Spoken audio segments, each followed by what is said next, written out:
Hi students, मैं शुभम कुमार स्वागत करता हूं आप सभी का एडोलॉजी यूट्यूब चैनल पे।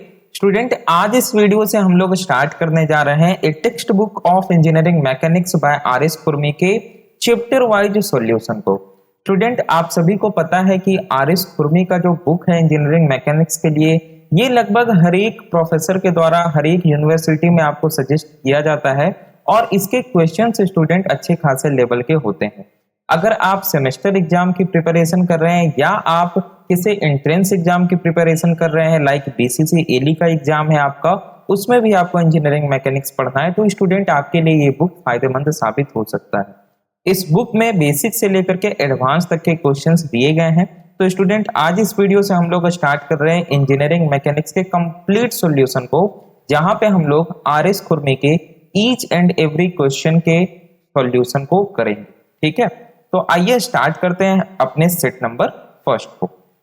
सबसे पहला क्वेश्चन जो हमारे पास गिवन है स्टूडेंट, वो दिया गया है two forces of 100 newton and 150 newton are acting simultaneously at a point. यानी कि कुछ इस तरह का सिनेरियो है कि दो फोर्स 100 न्यूटन और 150 न्यूटन का एक पॉइंट के अबाउट डिस्ट्रीब्यूटेड है। अब उसका रिजल्टेंट आपसे पूछा जा रहा है अगर उन दोनों के बीच का एंगल 45 डिग्री है। काफी आसान सा पहला सवाल आपसे पूछा गया है। आपको पता है कुछ इस तरह का सिनेरियो है कि पहला फोर्स मान लिया जाए ये हमारा 150 न्यूटन का है और दूसरा जो फोर्स है स्टूडेंट ये आपका लेट से 100 न्यूटन का है। आपको एंगल गिवन है 45 डिग्री। तब आपको क्या करना है, रिजल्टेंट फाइंड आउट करना है। हमें पता है कि अगर हमारे पास दो फोर्स गिवन है तो हम पैरेललोग्राम का यूज कर सकते हैं। किस लिए भाई? तो रिजल्टेंट को फाइंड आउट करने के लिए। देखिए, इंजीनियरिंग मैकेनिक्स का कंप्लीट कोर्स हमारे चैनल पे ऑलरेडी अवेलेबल है for BCEC lateral entry exam. लेकिन अगर आप सेमेस्टर एग्जाम के लिए प्रिपरेशन कर रहे हैं या किसी भी अदर एग्जाम के लिए प्रिपरेशन कर रहे हैं, तो वह इंजीनियरिंग मैकेनिक्स का प्लेलिस्ट आपके बेसिक से लेकर के एडवांस तक के कॉन्सेप्ट को क्लियर कर देगा। तो आप एक बार उस प्लेलिस्ट को जरूर विजिट करें। ठीक है, तो यहां से हम पैरेललोग्राम लॉ से जानते हैं स्टूडेंट की रिजल्टेंट इक्वल्स क्या होता है। रिजल्टेंट इक्वल्स होता है under root of f1 square plus f2 square plus 2f1 f2 cos theta. हम लोग ऐसा जानते हैं। तो यहां से हम रिजल्टेंट क्या निकाल सकते हैं भाई, अंडर रूट ऑफ 150 का स्क्वायर प्लस 100 का square plus 2 into 150 into 100 into cos 45। देखिए स्टूडेंट, मैं जो सॉल्यूशन कराऊंगा उसमें केवल आपको कॉन्सेप्ट बताऊंगा, मैं कैलकुलेशन ज्यादा नहीं करूंगा, क्योंकि कैलकुलेशन आप सभी कर सकते हैं। इवन इंजीनियरिंग मैकेनिक्स के एग्जाम में कैलकुलेटर अलॉट होता है, तो मैं यहाँ पे ज्यादा से ज्यादा कैलकुलेटर का यूज करूंगा। ठीक है स्टूडेंट, तो यहाँ पे हम लोगों को क्या करना है भाई, तो 150 का स्क्वायर, उसके बाद है प्लस में हमारा 100 का स्क्वायर, उसके बाद है हमारा प्लस में 2 इंटू 150 इंटू 100 इंटू cos 45। अगर मैं इसको इक्वल्स करता हूं स्टूडेंट, तो ये आता है 231.76 231.76 न्यूटन, और आप इसको लगभग बोल सकते हैं कि 232 न्यूटन है। ये स्टूडेंट आपका क्या निकल के आ गया, रिजल्टेंट निकल करके आ गया। काफी आसान सा सवाल था स्टूडेंट। चलिए आगे बढ़ते हैं। स्टूडेंट, जो लोग बीसीसी लेटरल एंट्री की प्रिपरेशन कर रहे हैं उसके लिए हमने टेलीग्राम ग्रुप ऑलरेडी बना रखा है, जहां पे आपको उसके जो भी लेक्चर्स हैं उसके नोट्स, लाइव लेक्चर्स के नोटिफिकेशन, पीवाईक्यूज और भी काफी चीज अवेलेबल है वहां पे। तो आप टेलीग्राम पे @BCCLE ग्रुप को जरूर ज्वाइन करें। इस QR कोड को स्कैन करके भी आप ज्वाइन कर सकते हैं। नेक्स्ट जो क्वेश्चन है स्टूडेंट हमारा, वो कर रहा है कि two forces act at an angle of 120 degree. अब देखिए, कुछ इस प्रकार का सिनेरियो है कि एक फोर्स हमारा लेट से F1 है और एक दूसरा फोर्स है हमारा लेट से F2, और इन दोनों के बीच जो एंगल है स्टूडेंट वो हमें गिवन है थीटा इक्वल्स 120 डिग्री। यहां तक तो हमने पढ़ लिया। आगे बोला जा रहा है कि the bigger force is 40 Newton. बोल रहा है बिगर फोर्स 40 न्यूटन है। हम मान लेते हैं ये हमारा बिगर फोर्स है 40 न्यूटन का। ठीक है, आगे क्या बोल रहा है, आगे बोल रहा है and the resultant is perpendicular to the smaller one. अब देखिए, जब F1 हमारा बिगर है तो छोटा कौन हो गया, F2 हो गया। तो ये कर रहा है कि जो इसका रिजल्टेंट है ना भाई, मान लेते हैं कि इसका रिजल्टेंट कुछ ऐसा है वो क्या है, परपेंडिकुलर है स्मॉलर वन के, तो हमारा छोटा फोर्स F2 हो गया। तो F2 के परपेंडिकुलर यानी कि कुछ ऐसा आएगा हमारा, ये है रिजल्टेंट, और ये एंगल हो गया आपका 90 डिग्री। अब कर रहा है स्मॉलर वन को फाइंड आउट करना है, आपको इसको फाइंड आउट करना है। कैसे फाइंड आउट कर सकते हैं भाई, बहुत आसान, ध्यान से यहां पे आपको देखना है। देखिए यहां पे पूरा का पूरा एंगल कितना है, तो 120 डिग्री। ये जो F2 है ये R के साथ कितना बना रहा है, 90 डिग्री, तो ये छोटा वाला कितना हो जाएगा, ये हो जाएगा आपका 30 डिग्री। अब हमको पता है कि ये 30 डिग्री क्या है भाई, तो अल्फा, और हम अल्फा का फॉर्मूला पहले से जानते हैं या नहीं जानते, बिल्कुल जानते हैं। हम जानते हैं कि tan अल्फा इक्वल्स होता है sigma fy by sigma fx, या यहाँ पे दो फोर्स है तो हम डायरेक्टली यहाँ पे पैरेललोग्राम लॉ का यूज कर सकते हैं, जहां पे हम जानते हैं कि tan अल्फा इक्वल्स होता है f2 cos theta divided by ये F2 साइन थीटा होगा ना, F2 साइन थीटा, एक minute, F2 sine theta divided by F1 plus F2 cos theta. ये हम लोग जानते हैं, पैरेललोग्राम में मैंने प्रूफ करा रखा है। तो आपका हो जाएगा, अगर हम इसको F1 मान के चले, इसको F2 मान के चले, अल्फा हमें, अल्फा क्या होता है पहले आप ये बताइए, क्या आपको पता है अल्फा क्या होता है? अल्फा वह एंगल होता है जो कि रिजल्टेंट हॉरिजॉन्टल के साथ बनाता है। आप इसको अल्फा नहीं मान के चलिएगा 90 डिग्री, अल्फा वह एंगल होता है जो कि रिजल्टेंट हॉरिजॉन्टल के साथ बनाता है। तो अल्फा यहाँ पे 30 डिग्री है, 90 डिग्री नहीं है। तो tan 30 डिग्री बराबर कितना हो जाएगा, tan 30 डिग्री बराबर हो जाएगा आपका F2 साइन थीटा। तो F2 तो हमको निकालना है भाई, F2 हमको पता ही नहीं है। साइन और थीटा का वैल्यू कितना, तो 120 डिग्री हमें दिया गया है। थीटा क्या है भाई, तो दोनों फोर्स के बीच का एंगल, तो यहां पे हो जाएगा F2 sign 120 degree divided by F1 हमें गिवन है 40 प्लस, और F2 हमें निकालना है cos 120। ठीक है, अब tan 30 को का मान क्या होगा भाई, तो tan 30 को हम लिख सकते हैं sin 30 बटा cos 30, या डायरेक्टली यहाँ पे tan 30 का हम फॉर्मूला भी पुट कर सकते हैं। ठीक है, तो √3/3 या यहाँ पे 0.57 करके कुछ आ जा रहा है, तो हम इसको फटाफट सॉल्व कर देते हैं। आप लोग भी स्टूडेंट कैलकुलेटर का यूज कर सकते हैं। ठीक है, तो यहाँ पे हम इसको कर दे रहे हैं 0.577, 3 डिजिट तक हम लेके चलते हैं। F2 साइन 120 को अगर हम कर दे साइन 180 माइनस थीटा, तो साइन थीटा हो जाएगा 180 में 60 जाएगा, यानी साइन 60। तो ये हो जाएगा आपका √3/2, हम इसको डायरेक्ट लिख देंगे 0.866। तो 0.866 डिवाइडेड बाय, ये हो गया आपका कितना भाई, तो 40 प्लस F2 cos 120 बराबर माइनस 0.15। तो ये हो गया आपका प्लस की जगह माइनस हो जाएगा, ये माइनस cos 120 0.5, तो 0.5 F2।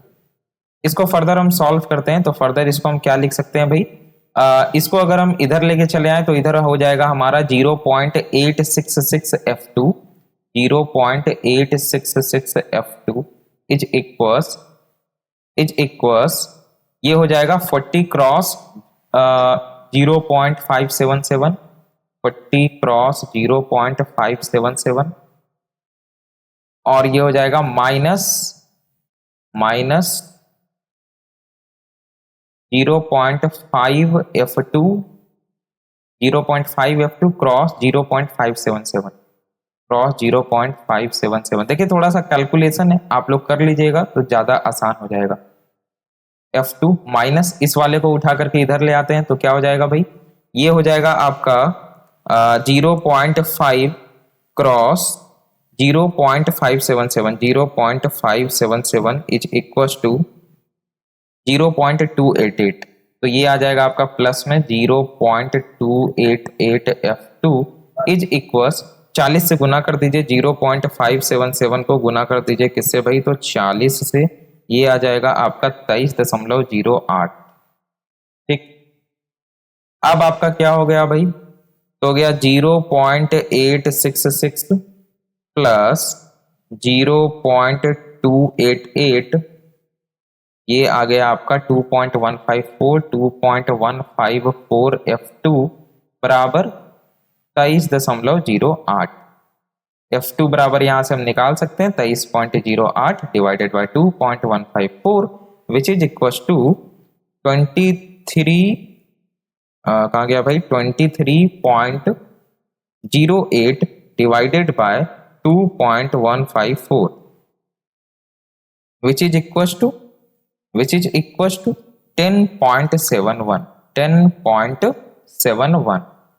ये आया हमारा 10.71 न्यूटन। क्या यहाँ पे कोई प्रॉब्लम हुई है? सही है सही है। अच्छा अच्छा अच्छा 0.866 8 2 10 यहाँ पे 1.154 होना चाहिए ना। 0.866 प्लस में हो गया आपका 0.288 इक्वल्स टू 1.154। अच्छा थोड़ा सा मिस्टेक हो गया है कैलकुलेशन में, हम लोग इसको सही कर लेंगे भाई, हम लोग इसको सही कर लेंगे। ये है 1.154, यहाँ पे आ जाएगा 1.154 यानी कि आपका फाइनल आंसर आएगा 23.08 भागा में 1.154 बराबर अगर आप कीजिएगा तो ये पक्का पक्की आता है आपका 20। तो हम बोलेंगे कि जो हमारा फोर्स F2 है स्टूडेंट वो क्या आया है, वो 20 न्यूटन आया है। कहने का अर्थ ये कि ये जो आपका F2 है ये आ गया आपका 20 न्यूटन और यही हमें निकालना था स्मॉलर फोर्स। तो दूसरा क्वेश्चन भी आपका स्टूडेंट बन गया। चलिए अब तीसरे क्वेश्चन की ओर मूव करते हैं। तीसरा क्वेश्चन में क्या कर रहा है कि find the magnitude of the two forces. अच्छा दो फोर्स का मैग्नीट्यूड पूछ रहा है such that if they act at right angles, मतलब अगर वो दोनों के बीच का कोण 90 डिग्री हो, मतलब थीटा अगर 90 डिग्री हो, देयर रिजल्टेंट इज √10 न्यूटन, तब उसका resultant √10 Newton. But if they act at 60 degree, लेकिन अगर वो दोनों के बीच का एंगल 60 डिग्री हो तो रिजल्टेंट यहाँ पे √13 न्यूटन। मतलब दोनों केस में फोर्स एक ही है। जब फोर्स एक ही है तो फोर्स का जो मैग्नीट्यूड है वो वही होगा। तो हम मान लेते हैं दोनों फोर्स, एगो फोर्स F1 है एगो फोर्स F2 है। हमको यहाँ पे क्या मतलब है, हमको यहाँ पे क्या निकालना है, तो दोनों फोर्स का मैग्नीट्यूड निकालना है। देखिए मैं आपको समझाता हूँ। क्वेश्चन जो गिवन है उसको पढ़ते के साथ डायग्राम बनाते जाइए। सबसे पहले क्या कह रहा है कि दो फोर्स है F1 F2, मैग्नीट्यूड नहीं पता है। तो फोर्स हमारे पास गिवन है F1, F2, मैग्नीट्यूड हमको पता नहीं। कह रहा है कि अगर उन दोनों के बीच का एंगल 90 डिग्री हो, मतलब कुछ इस तरह का अगर सिनेरियो हो ना, देखिए हम मान लेते हैं ये वाला फोर्स है मेरा F1 और ये वाला फोर्स है मेरा F2। अब कह रहा है कि अगर इस तरह का सिनेरियो है तो ऐसे केस में जो ये रिजल्टेंट है ना, ये रिजल्टेंट को बता रहा है। कह रहा है रिजल्टेंट बराबर √10 न्यूटन है। अब रिजल्टेंट का फॉर्मूला हम जानते हैं पैरेललोग्राम लॉ से, और हम स्पेशल केस में ये भी पढ़ चुके हैं कि अगर 90 डिग्री बना ले तो cos 90 तो हो गया भैया 0। तो इसका मतलब इस केस में हम यहां पे बोल देते हैं केस नंबर 1, इस केस में हम बोल सकते हैं कि रिजल्टेंट बराबर क्या हो जाएगा, √of F1 square plus F2 square. इसमें कोई शक नहीं, ये तो सबको पता है भाई, बढ़िया। तो यहां पे हम बोल सकते हैं कि √ ये R हमें क्या गिवन है भाई, तो √10 न्यूटन। तो √10 न्यूटन का स्क्वायर बराबर F1 square plus F2 square. कोई समस्या नहीं। यहां से हो जाएगा 10 बराबर F1 square plus F2 square. इसको याद रखिएगा आप लोग। यहां तक कोई समस्या नहीं। अब दूसरा केस की बात करते हैं। दूसरा केस ये क्या बोल रहा है, चलिए समझते हैं। दूसरा केस बोल रहा है कि अगर इन दोनों फोर्स के बीच का एंगल 60 डिग्री कर दे, यानी कि ये ठहरा हमारा फोर्स F1 और फोर्स F2 को अगर हम 60 डिग्री पे एक्ट कराएं कुछ इस प्रकार से, और उसके बाद जो हमारा रिजल्टेंट आएगा ना, ये जो रिजल्टेंट आएगा उसका मान बता रहा है √13 न्यूटन। उसका मान बता रहा है √13 न्यूटन। अब हमको पता है कि अगर हमें दो फोर्स गिवन है और उसका रिजल्टेंट हमें फाइंड आउट करना है, we can use parallelogram law. तो हम पैरेललोग्राम लॉ के यूज करके बोलेंगे कि रिजल्टेंट बराबर क्या होता है, √F1 का स्क्वायर F2 का square plus 2F1 F2 cos theta. अब यहाँ पे R तो हमें गिवन है भाई, R क्या गिवन है, तो √13 न्यूटन। तो हम यहां पे से बोल सकते हैं √13 का स्क्वायर बराबर F1 square plus F2 square plus 2F1 F2 cos, और थीटा देखिए यहां गिवन है कितना, 60 डिग्री गिवन है। चलिए, ये √13 का स्क्वायर कितना हो गया? तो सर 13 हो गया। अब यहाँ पे अगर आप ध्यान दीजिएगा तो यही हम याद रखने बोलते हैं, f1 square plus f2 square, ये तो हमें गिवन है कितना? तो 10। अब आप बोलिएगा सर ये वाला केस तो दूसरा था, यहाँ पे एंगल था 90 डिग्री और यहाँ पे एंगल है 60 डिग्री, तो आप पिछला वाला इक्वेशन कैसे यूज कर लीजिएगा? तो भाई मेरे यहाँ पे f1 का स्क्वायर प्लस f2 का स्क्वायर है। f1 f2 क्या है? फोर्स का मैग्नीट्यूड। तो फोर्स का मैग्नीट्यूड तो ये भी केस में सेम है और फोर्स का मैग्नीट्यूड ये भी केस में सेम है। तो हम यहाँ पे f1 square plus f2 square की जगह क्या लिख सकते हैं? 10 लिख सकते हैं ना। तो हम यहाँ पे लिख देंगे 10, कोई समस्या नहीं। अब यहां से हो जाएगा हमारा 2f1 f2, अब cos 60 का मान भी होता है 1/2, ये हो गया 16। ये हो गया 13 में से 10 जाएगा, बच गया 3 बराबर f1 f2। इसको थोड़ा याद रखिएगा। अभी तक हमारे पास दो चीज निकल के आया।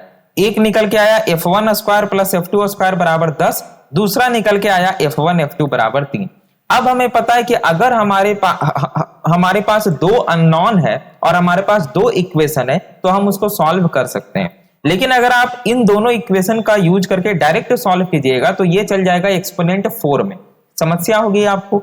इससे बढ़िया आप क्या कर सकते हैं, अगर आप ध्यान दें यहाँ पे थोड़ा सा दिमाग लगाएं तो f1 f2 आपके पास है, f1 square plus f2 square है, तो ये तो a प्लस बी के होल स्क्वायर और a माइनस बी के होल स्क्वायर पे बैठ रहा है। तो हम यहां पे क्या करेंगे कि हम जानते हैं, वी नो दैट, हम जानते हैं क्या कि अगर हम करें f1 प्लस f2 का होल स्क्वायर तो ये होता है f1 square plus f2 square plus 2f1 f2 cos theta. अब हमको ये f1 प्लस f2 यहां पे क्या हो जाएगा भाई?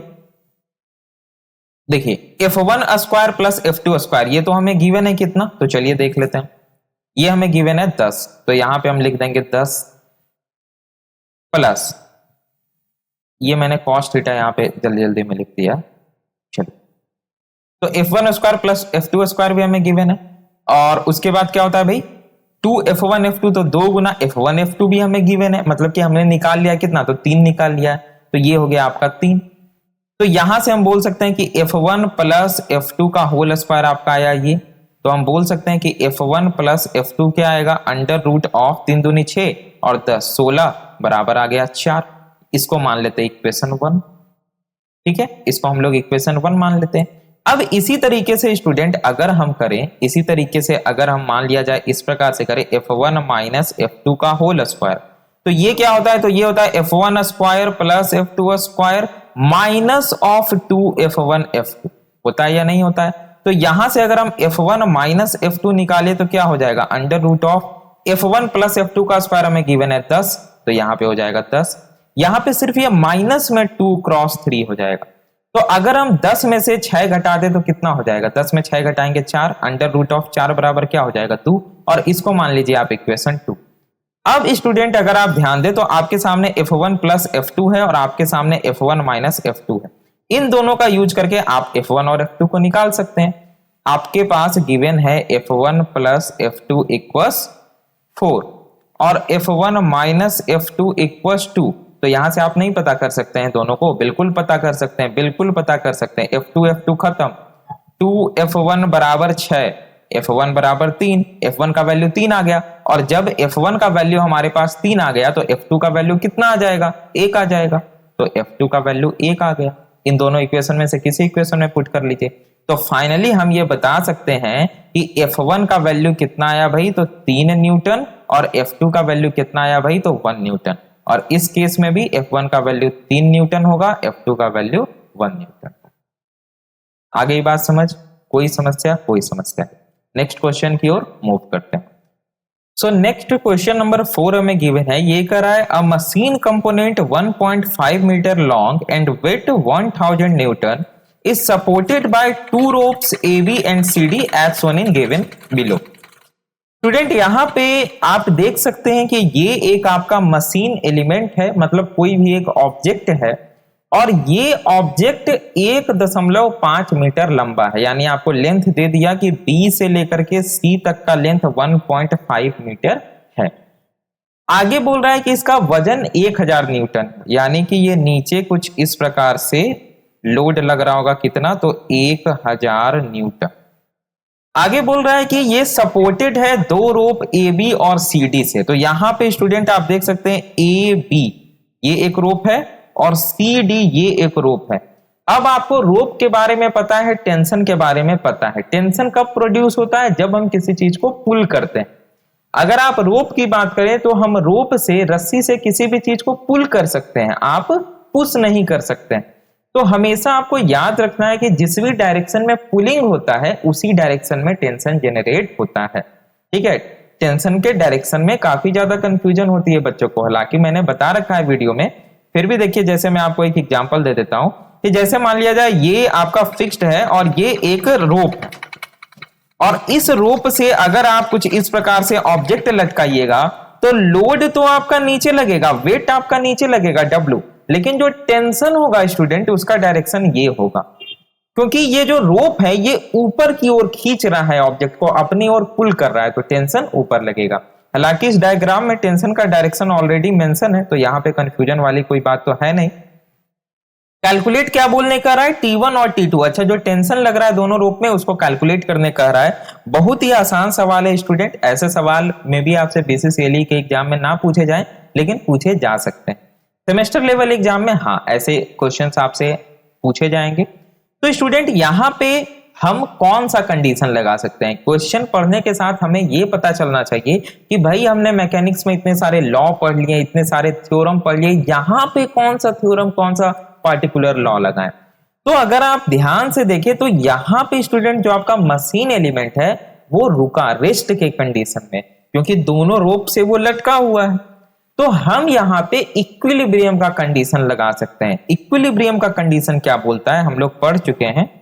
इक्विलिब्रियम, इक्विलिब्रियम का कंडीशन बोलता है कि all forces along the x axis is equal to 0 and all forces along the y axis is equal to 0।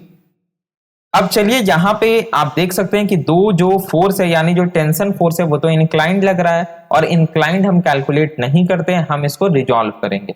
Resolution of forces हम लोग ऑलरेडी पढ़ चुके हैं। अगर इसको रिजॉल्व कर दे इधर तो ये हो जाएगा T2 cos 45 डिग्री, और एक कंपोनेंट इसका ऊपर में जाएगा जो कि हो जाएगा T2 sin 45।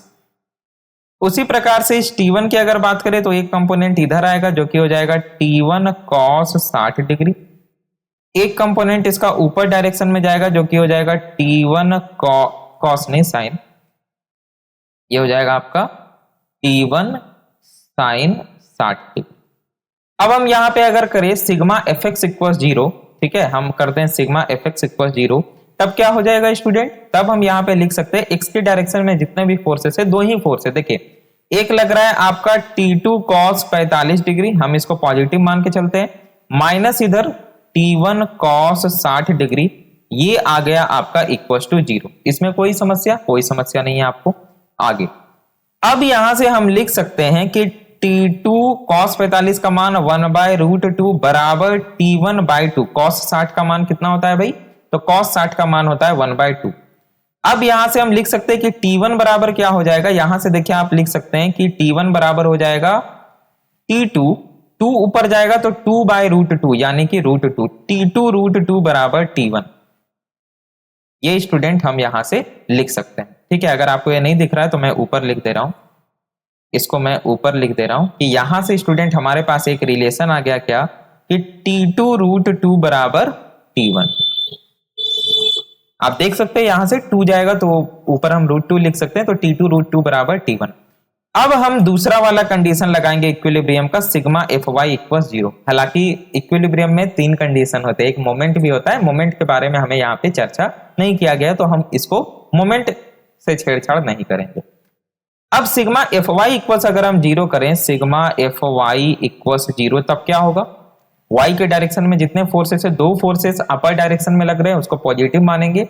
T2 sin 45 और T1 sin 60, T2 sin 45 plus T1 sin 60, कोई और लग रहा है क्या, तो भाई इसका वेट कहां जाएगा, 1000 न्यूटन का जो वेट है, तो ये अप डाउनवर्ड डायरेक्शन में, तो -1000 बराबर 0, या हम डायरेक्टली इसको लिख सकते हैं बराबर 1000, बराबर 1000। कोई समस्या इसमें, कोई समस्या नहीं है आपको। अब आप एक बात बताइए, T2 साइन 45 है, तो यहां से हम कौन सा वैल्यू निकाले थे भाई? तो हम निकाले थे T1 बराबर T2 रूट 2 होता है। इसको हम पुट कर देते हैं, T1 के जगह लिख देंगे T2 रूट 2, ये तो हो गया T2 1 बाय रूट 2 प्लस, देखिए इस T1 की जगह हम क्या लिख सकते हैं? T2 रूट 2 लिख सकते हैं या नहीं लिख सकते हैं? बिल्कुल लिख सकते हैं। और साइन 60 का वैल्यू क्या होता है? तो साइन 60 का वैल्यू होता है रूट 3 बाय 2, तो ये मल्टीप्लाई हो जाएगा रूट 3 बाय 2 बराबर में हो गया 1000। और ये आपका हो जाएगा क्या भाई? कुछ इस प्रकार का सिनेरियो हो गया कि ये हो जाएगा T2 divided by root 2 plus ये भी हो जाएगा आपका रूट 3 T2 बाय रूट 2 बराबर 1000। ये रूट 2 उधर चला जाएगा, तो ये हो जाएगा आपका क्या किया जाए भाई? रूट 3 का मान लिख दिया जाए, सबसे ज्यादा अच्छा रहेगा। तो आपको रूट 3 रूट 2 इन सब का वैल्यू याद ही रखना है, नहीं तो आपसे सवाल नहीं बन पाएगा। तो ये हो जाएगा आपका फाइनली T2 प्लस रूट 3 का मान हम लिख देते हैं 1.732 T2 बराबर ये हो जाएगा 1000 गुने रूट 2, तो रूट 2 1000 लिख दे रहे हैं सीधे, 1000 रूट 2। इसको फाइनली हम यहाँ पे सॉल्व करते हैं, तो ये हो जाएगा आपका T2 बराबर कितना हो जाएगा भाई? तो 1000 root 2 divided by 1 plus 1.732, 1 plus 1.732 सही है, ठीक है, 2.732। और इसको अगर हम कैलकुलेट करें तो ये कितना हो जाएगा भाई? ये हो जाएगा आपका 1000 रूट 2 डिवाइडेड बाय 2.732। अगर इसको इक्वल्स करें तो ये आता है आपका 517.64, 517.64 न्यूटन, ठीक है। और यहां से क्या हम T1 निकाल सकते हैं? बिल्कुल निकाल सकते हैं। हमें पता है यहां पे कि T1 equals T2 root 2, T1 equals T2 root 2, और यहां पे हमने क्या निकाला? T2 equals 517.64 Newton, T2 equals 517.64 Newton. तो यहां से हम लिख सकते हैं T1 बराबर 517.64 गुना रूट 2, और T1 बराबर फाइनली हमारा आ जाएगा आंसर गुना रूट 2, जो कि हमारा आ रहा है 732.06, 732.06 न्यूटन। तो स्टूडेंट हमारा जो टेंशन था वो निकल चुका है। T1 आया है 732.06, तो इसको आप 732 मान के चल सकते हैं। डायग्राम कहाँ है हमारा? T1 ये है, तो T1 बराबर आ गया है 732 न्यूटन। और T2 कितना निकल के आया भाई? T2 आया है 517.64, तो इसको 517.64 ही हम लोग लिखेंगे। T2 हमारा आया है 517.64। अब देखिए यहां पे मैं एक बात आपको बताना चाहता हूं, क्योंकि हम यहाँ पे रूट 3 के मान को लिख रहे हैं। अब आपको पता है रूट 3 का वैल्यू क्या होता है? अगर आप 6 डिजिट लेकर के चलें तो आपका यहाँ 517.64 से वैल्यू कुछ फ्लक्चुएट करेगा, हो सके 518 आ जाए, 517.9 आ जाए, कुछ भी हो सकता है। और यहाँ 732.06 की जगह हो सके आपका 732.60 आ जाए, ठीक है। तो थोड़ा बहुत वैल्यू फ्लक्चुएट हो सकता है। आप अगर एग्जाम देने जा रहे हैं तो जैसे 517.64 आया, तो T1 T2 का वैल्यू पूछ रहा है। मान लिया जाए T1 का वैल्यू देले है 732.6, आपका आंसर आ रहा है 732.06, तो वही आंसर अगर दिया हुआ है यहाँ पे 517.64 और वहां पे 518 दे दिया, तो आंसर वही है। हमेशा याद रखना है कि इंजीनियरिंग मैकेनिक्स में कभी भी आपको ऑप्शन ऐसा देखने को नहीं मिलेगा कि 4.34, 4.33, 4.12, ऐसा ऑप्शन कभी भी आपको देखने को नहीं मिलेगा, क्योंकि हम इंजीनियरिंग मैकेनिक्स में ऑलरेडी एज्यूम करके चल रहे हैं कि थोड़ा बहुत अगर फ्लक्चुएट होगा तो कोई प्रॉब्लम वाली बात नहीं है। ये मैथमेटिक्स नहीं है, इंजीनियरिंग मैकेनिक्स में स्टूडेंट थोड़ा बहुत फ्लक्चुएशन चलते रहता है। तो सवाल नंबर 4 आपका बन गया। नेक्स्ट जो हमारा क्वेश्चन है, क्वेश्चन नंबर 5, उसकी ओर मूव करते हैं। बोल रहा है ए triangle ABC has its side AB equals 40 mm along its positive x axis. यानी कि हमें एक ट्राइंगल बनाना होगा, तो चलिए ट्राइंगल बनाते हैं। ट्राइंगल AB जो है स्टूडेंट, ABC एक ट्राइंगल है जिसमें जो उसका AB साइड है वो पॉजिटिव x एक्सिस के अलोंग है। तो पॉजिटिव x एक्सिस हमारा कुछ इस प्रकार से होता है, हम मान लेते हैं ये पॉइंट को ए और इस पॉइंट को मान लेते हैं बी।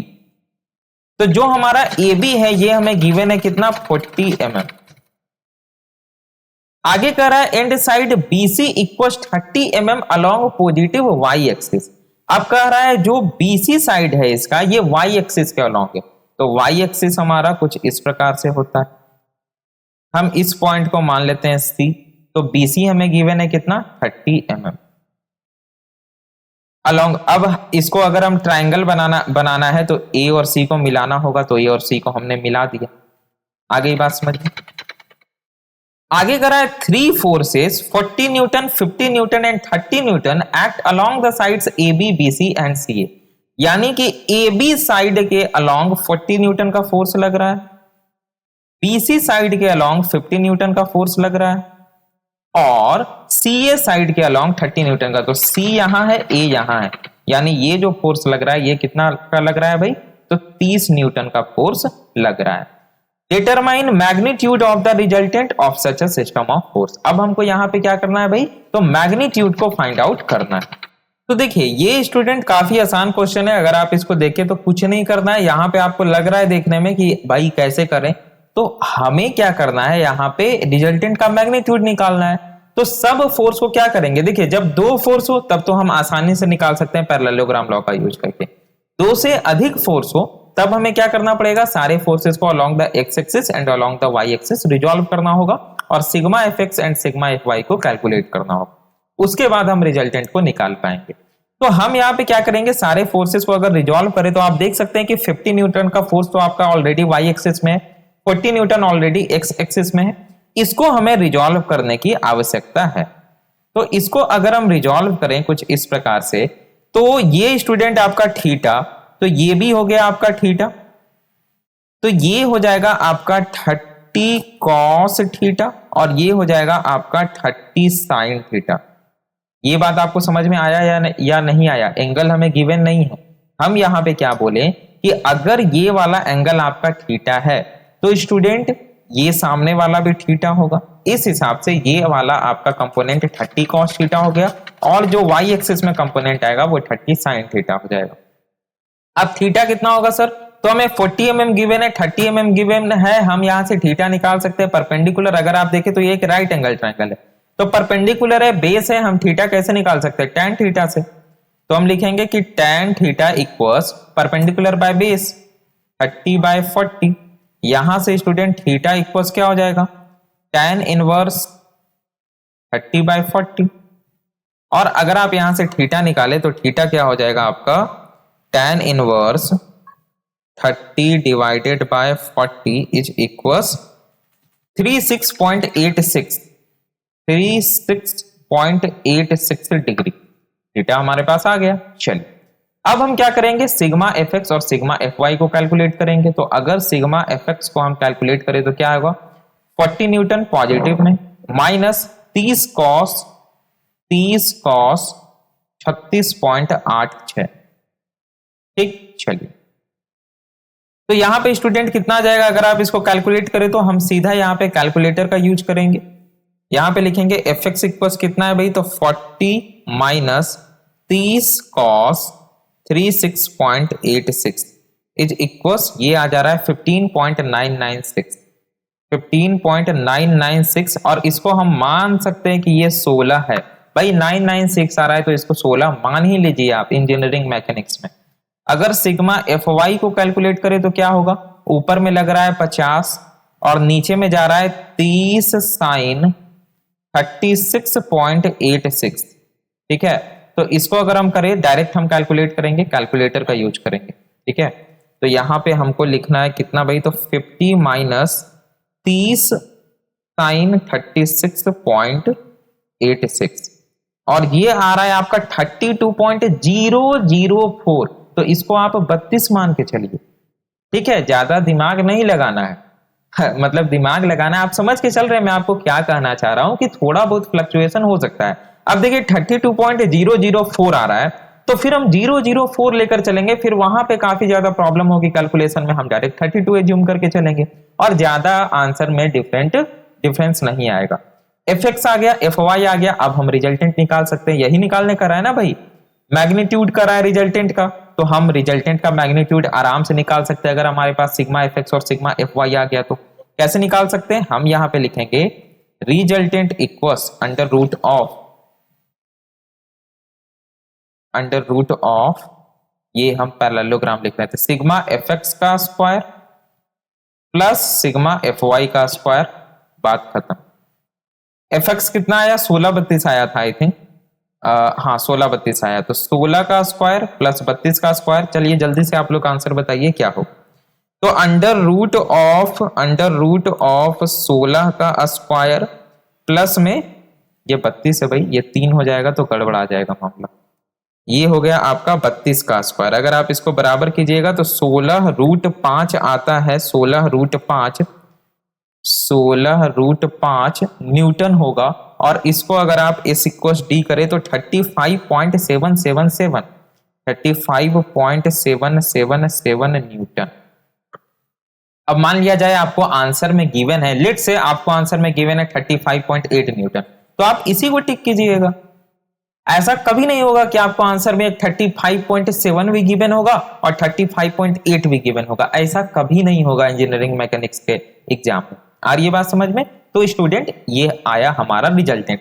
अब आपको मैं एक टास्क दे रहा हूं कि आप रिजल्टेंट का डायरेक्शन निकालिए। डायरेक्शन मतलब अल्फा को कैलकुलेट कीजिए। अल्फा क्या होता है, तो रिजल्टेंट जो एंगल हॉरिजॉन्टल के साथ बना रहा होता है, तो अल्फा कैलकुलेट करके आपको आंसर कमेंट करना है। तो ये था हमारा आज का last question student. I hope आपको समझ में आ गया होगा। अगर आप लोग हमारे चैनल पे नए हैं तो चैनल को जरूर से सब्सक्राइब करके बेल आइकन को क्लिक कर लें ताकि सारे लेटेस्ट नोटिफिकेशन आपको मिलते रहें। जो लोग हमारे चैनल पे नए हैं स्टूडेंट, उनको मैं एक बार बता देना चाहता हूं कि हमारे चैनल एडुलॉजी पे स्टूडेंट कंप्लीट कोर्स चल रहा है बीसीसीई टेली का, ठीक है। बीसीईसीई लेटरल एंट्री के लिए कंप्लीट कोर्स हमारे एडुलॉजी यूट्यूब चैनल पे स्टूडेंट चल रहा है, ठीक है। अगर आप हमारे चैनल पे जाते हैं तो होम पेज पे आपको यहाँ पे सिलेबस डिस्कशन देखिए ये किया हुआ है, और नीचे अगर आप जाएं तो यहाँ पे देखिए टारगेट बीसीईसी लेटरल एंट्री 2023 करके आपको एक सेक्शन देखने को मिलेगा, जहां इंजीनियरिंग मैकेनिक्स के previous year question, technical English, mechanics का कंप्लीट कोर्स, ठीक है। और यहाँ पे अभी आरएस कुर्मी में ऐड करने जा रहा हूँ आज से, मैकेनिक्स का भी पीवाईक्यू डिस्कस हो रखा है, वो भी ऐड हो रहा है। तो स्टूडेंट यहाँ पे सारे प्लेलिस्ट आपको देखने को मिलेंगे, आप लोग जरूर से एक्सेस करें। मिलते हैं हम लोग अपने नेक्स्ट वीडियो में, जहां पे हम लोग डिस्कस करेंगे आरएस कुर्मी का set number 2। Thanks for watching.